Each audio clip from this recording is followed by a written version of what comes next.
টাকা ৩,০০০ দিছি, এই মাসেও আমি টাকা ৩,০০০ দিব। আর মাঝখানে যে আপনি ১৫০০ টাকা রাখছেন, ওগুলো আমি দিমু না। আমি তখনও বলছি আমি ৩,০০০ করে দিব। এই এক কথা। আর তৈদে ডিসেম্বর মাস হচ্ছে জানুয়ারি, হাতের ৯ তারিখে আনবো মাদের সাথে রাগ করে লিয়ে আনছি। ৯ তারিখে আমার কথা শুনুন, ৯ তারিখে না, ৮ তারিখে আমি মাদের সাথে এগুলো এনেছি রাগ করি। তাইলে হিন্দি খালি ৮ দিন হয়েছে, এই ৮ দিনের হয়েছে তো তৌফিকেরকে আমি দিমুনি, এটা তো ভুলেও দিতাম না। বলে কিনলে কত ৮ দিন ১০ দিন ইচ্ছা হরে না, সেই হিসেবে এটা টানিয়েছি শেষ খালি খালি। তাইলে আপনি আর কাছে জানুয়ারি মাসের কোনো বেতনে হরেন না। আপনি আর কাছে টেয়া হবেন ১৭,০০০, আপনি হিসেব দিচ্ছেন ১৭,০০০। তো আমি দিন জ্ঞানের ৫,০০০ দিছি, সেই ৫,০০০ এখনো রিসিপ্ট দেন, আপনি রিসিপ্টের ছবি হারাইছেন। ১৭,০০০ থেকে যদি এই ৫,০০০ টাকা কাট যায় তাহলে টাকা ১২,০০০।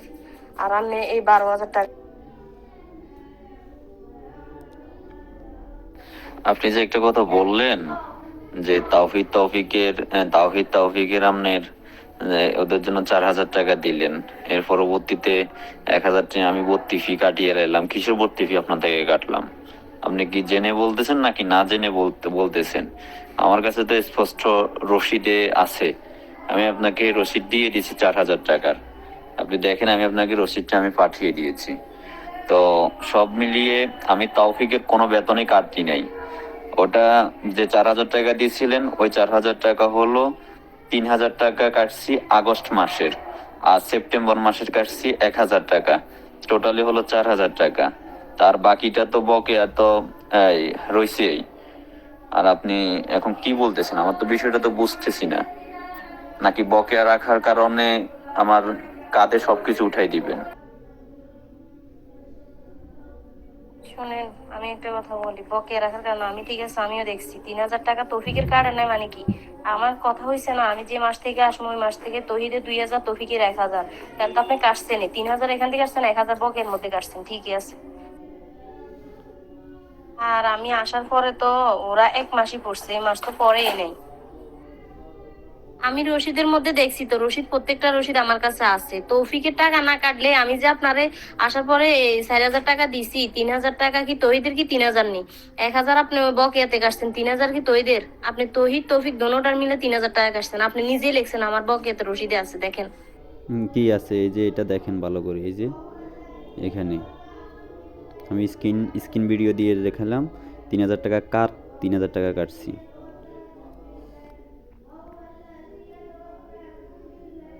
আমি এখানে তৌফিকের কোনো টাকাই কাটি নাই। তৌফিকের বাবদ আপনি আমাকে কোনো টাকাই দেন নাই। আপনি এখানে রসিদের মধ্যে দেখেন নাই যে আমি তাওহিদের এখানে বকেয়া বেতন কাটছি? এটা তো আপনি দেখার কথাই। এগুলো তাওহিদের বকেয়া বেতন কাটা। আমি রসিদের মধ্যে দেখছি তো, রসিদ প্রত্যেক আর আপনি 8 দিন 10 দিনের টাকা দিবেন না, সেটা হলো আপনার গায়ের জোরে আপনি বলে ফেলতেছেন। তো বলেন, অসুবিধা কি?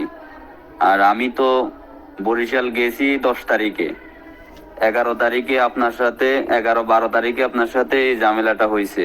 আপনি এখন ডেট ফিক্স নামে বলতেছেন 8 তারিখে। যাই হোক, ওটা হলো আপনার একান্ত ব্যক্তিগত বিষয়। আপনি কি করতেছেন না করতেছেন সেটা আপনার ব্যক্তিগত বিষয়। 8 দিন বা 10 দিনের বেতন দিবেন না না দিবেন সেটা হলো আমগো মতো বদিল্লা গুটিয়া না দি মারি খেলে আপনার অসুবিধার কি হইব? গায়ের জোরে তো আপনি বলেই ফেললেন যে আপনি টাকা দিবেনই না, প্রশ্নই আসে না। তো ঠিক আছে, আপনি টাকা না দিলে আপনার থেকে টাকা জোর করে নিবো না। তবে যদি এটার যদি হকদার যদি হয়ে থাকি, সোজা কথা হলো কিয়ামতের ময়দানে দেখা যাবে, কোনো অসুবিধা নেই ইনশাল্লাহ। আশ্চর্য বিষয়ে না, আমি আপনাকে মনে হয় বুঝাতে পারি নাই। তাওহিদে আপনি এখানে ডিসেম্বর মাসে আসার আগে তাওহিদের কাছে তো আমরা বকেয়া, সে আগস্ট মাস থেকে আমরা বকেয়া পাবো। তো আপনি ওই টাকাটা দিবেন না, পিছনের টাকাটা আপনি পরিশোধ করেই তো সামনের টাকাটা দিবেন। আমি ওই পিছনের বকেয়ার টাকাটা কাটছি। রানিং কোনো মাসের কি আপনি টাকা দিছেন? আপনি সামান্য বিষয়টা কেন বুঝতেছেন না? আপনি এখানে আসার আগেই তো আমি আপনার কাছে অনেক টাকা পাবো। আর বাড়ি ভাড়া আপনার সাথে কথা হয়েছে 4,500 টাকা, 4,500 টাকায় ভিতরে আপনি উঠছেন। আর এর ভিতরে আমার পক্ষে আর কোনো প্রকারের ছাড় দেওয়া সম্ভব হবে না। আপনি 4,500 টাকা পছন্দ না হলে আপনি উঠতেন না। আপনার সাথে কথা ছিল 4,500 টাকা, এই 4,500 টাকার মধ্যেই উঠছেন। এখন এখন যদি বলেন যে আপনি আর দিবেনই না, সেটা তো আপনার গায়ের জোরে বলছেন। এটা তো একটা মানে কোনো মানুষের, আর আপনি একটা অবজেকশন দিলেন যে সামনের রুমটা ওরা 2 রুম ব্যবহার করে, তো সামনের রুম আপনি ব্যবহার করেন না? আপনি সামনের দরজা দিয়ে চলাফেরা করেন না? সামনের দরজা দিয়ে তো আপনিও চলাফেরা করেন।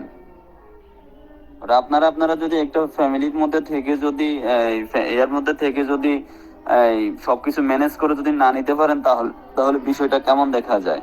আর আমি তো আপনি এই বাসা নেওয়ার আমি আগেই আপনাকে বলে দিছি, যেদিন আপনি বাড়ি থেকে রাগ করে গজারিয়া চলে গেছেন, মাদ্রাসায় যেদিন আসছিলেন, ওই দিনই তো আমি বলে দিছিলাম যে আপনি ওই ফ্যামিলির সাথে কথাবার্তা বলে দেখেন আপনার পছন্দ হয় কিনা, পছন্দ হইলে আপনি উঠেন, না হলে উঠার দরকার নাই। ওই সময় আপনি কথাবার্তা বলে ওনাদের সাথে কথাবার্তা বলছেন, যাক ভালো লাগছে, আপনিও বলছেন ভালো লাগছে, তারপরেই তো আপনি উঠলেন। এখন সবকিছু অর্থনৈতিক সবকিছু আমার ঘাড়ে চাপাই দিবেন, এটা কি হয়?